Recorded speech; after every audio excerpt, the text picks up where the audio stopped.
অনেকগুলো গুরুত্বপূর্ণ সিদ্ধান্ত হচ্ছে আপনার জানেন। আমরা দুপুরে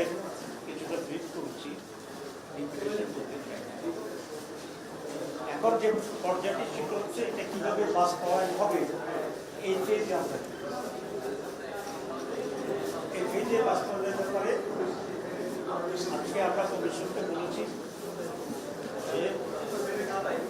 আমরা বিভিন্ন যে প্রস্তাব দিয়েছি সেগুলোকে ফাইনাল করে ওনাদের প্রেস করবে এবং এটার বাস্তবায়ন পদ্ধতি নিয়ে একদিন এজেন্ডা করে এটা আমরা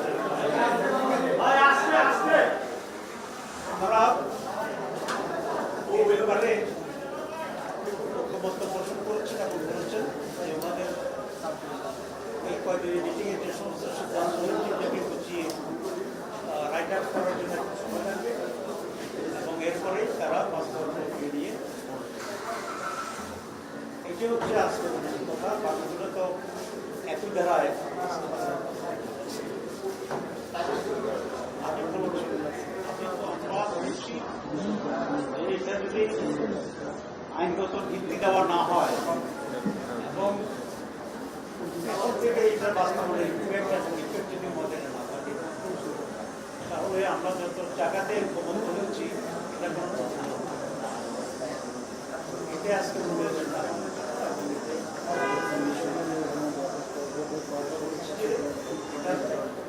কতগুলো অল্টারনেটিভ আইনগত ভিত্তি দেওয়ার জন্য এখানে আছে। এর ভিতরে আমি করি আবার লিগেল ফ্রেমওয়ার্ক এটা তারপরে গণভোট একটা পদ্ধতি হতে পারে, এরপরে উদ্যোগের জারির মাধ্যমে এটা হতে পারে, গ্যাজেটের মাধ্যমে এটা কত টাকা আইনি খাবার হবে সেটাও আমরা এক্সপ্রেস করতে আমাদের কথা হচ্ছে এটাকে লিগালাইজ করতে হবে, আইনি মর্যাদা দিতে হবে এবং সেই মর্যাদার ভিত্তিতে এখন থেকেই ঐক্যমত্যের বিষয়গুলো মাঠে কাজে করতে হবে। কিছু ডিফারেন্স আছে থাকলেও আমি মনে করি সেখানে লিগেল ভিত্তি দেওয়ার জন্য আন্তরিকতা পরিচয় দেবে এবং সেই হিসাবেই তারা লিগেল ভিত্তি দেওয়ার বিষয়ে যদি কোনো গড়িবসি হয় তাহলে বুঝে যাবে এর ভিতরে কুছ খেলা হয়, ঠিক আছে, কিছু কারো দাগ আছে এবং একটি দেশবাসী একটি সুস্থ অবাধ নির্বাচন চায় এবং বাংলাদেশে একটি সুস্থ অবাধ নির্বাচন আমাদের জন্য খুব প্রয়োজন এবং আমরাও সেই পদ্ধতি নিয়েই আমাদের মাঝে দুটো মত আছে, একটা হচ্ছে ট্রেডিশনাল ওয়েতে নির্বাচন হবে আর আমরা বলেছি না 54 বছরের ট্রেডিশনাল নির্বাচন ব্যর্থ, সুতরাং আমরা নিউ এক্সপেরিমেন্ট করতে চাই টিআর ইতিমধ্যে টিআরের ব্যাখ্যা আপনারা বার করছেন। ইন এনি কেস আমরা যেটা ডিসাইড করছি এটা লিগেল ভিত্তি দিয়ে যেটা বলেছিলাম যে নির্বাচনে একটি সুষ্ঠু অবাধ ও পার্টিসিপেটিভ নির্বাচন বাংলাদেশে অনিশ্চিত অবস্থিত পরিবেশের জন্য একটা বড় সমস্যা। কিন্তু আমাদের কাছে এটা মনে হয় মাঝে মধ্যে যে সংস্কারকে ডিলে করা, সংস্কারকে আইনি ভিত্তি দেওয়া না দেওয়ার পাশ পেটে চলে যাওয়ার যে প্রবণতা, এটা আমাদের সুষ্ঠু নির্বাচন অনুষ্ঠানের ক্ষেত্রে এবং নির্বাচনকে পিছিয়ে দেওয়ার ক্ষেত্রে এক ধরনের ষড়যন্ত্র কিনা এ ব্যাপারেও আছে আমাদেরকে মানুষ নির্বাচনের পক্ষে কথা বলেও নির্বাচন পিছিয়ে দেওয়া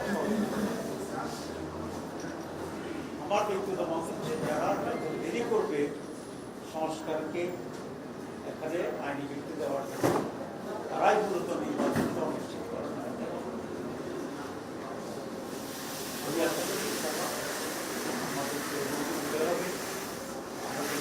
আপনার সকলে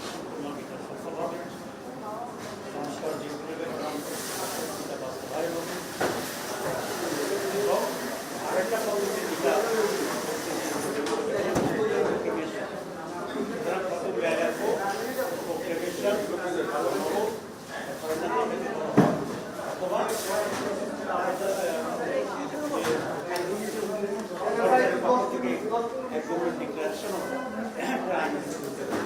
আমাদের স্পষ্ট কথা হচ্ছে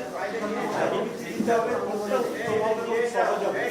এটা এক্সপার্টরা বসে এটা আস্তে আস্তে পাশাপাশি আগিয়ে যারা বিশেষজ্ঞ, আমি প্রধানমন্ত্রীর সঙ্গে অনুরোধ করব যদি সময় জ্ঞাপন না করে একটা লিগেল ফ্রেমওয়ার্ক যেভাবে তৈরি করা যায় সেই দিয়ে 5 তারিখে এই সংস্থাকে রিয়েলাইজ করে তিনি আইনগতভাবে যেটা করা দরকার সেটা করে 5 তারিখে তাহলে দেখা যাবে আমরা দেশ নির্বাচন মুক্ত হয়ে যাবে করে যাবে এবং অনিশ্চয়তা কেটে যাবে। পানি ঘোরানো করতে চান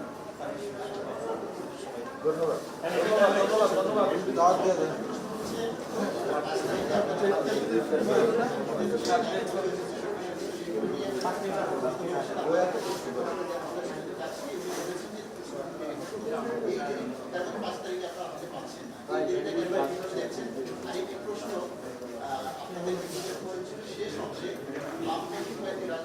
একটা ইস্যুতে তারা বর্জন করেছে, তারা ইস্যু যেটা বলেছেন আমি একটু তাদের ভাষায় তারা বলেছেন যে ৭১ সালে যারা স্বাধীনতার বিরোধিতা করেছিলেন তারা সুকৌশলে চাচ্ছেন মূলনীতি সেই মূলনীতিটাকে তারা পরিবর্তন করবে। এই বিষয়ে আপনাদের আমরা কোনো কৌশল নেই, এটা আমাদের খুব স্ট্রেট ফরওয়ার্ড কথা যে আল্লাহর পরে বিশ্বাস যেটা আছে এটা সংবিধানে আগেই সংযুক্ত ছিল অ্যামেন্ডমেন্টের তো আমরা সেটির উপরে আছি এবং এটার সাথে বিএনপিও একমত, মেজর প্রায় সকলেরই একমত, মাত্র 3-4টা বামকরণের বা 4টা বামকরণের লোক যাতে সব মিলিয়ে বাংলাদেশে একটা level 1% number of people support, যারা আমার উপর বিশ্বাস করে, যারা আমার উপর পূর্ণ আস্থা নেই তারা চলে গেছে, আর যারা আমার উপর বিশ্বাস করি আমরা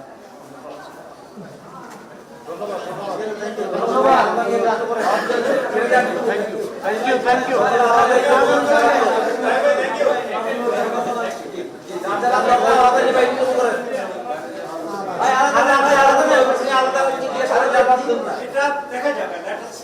তবে সংস্কার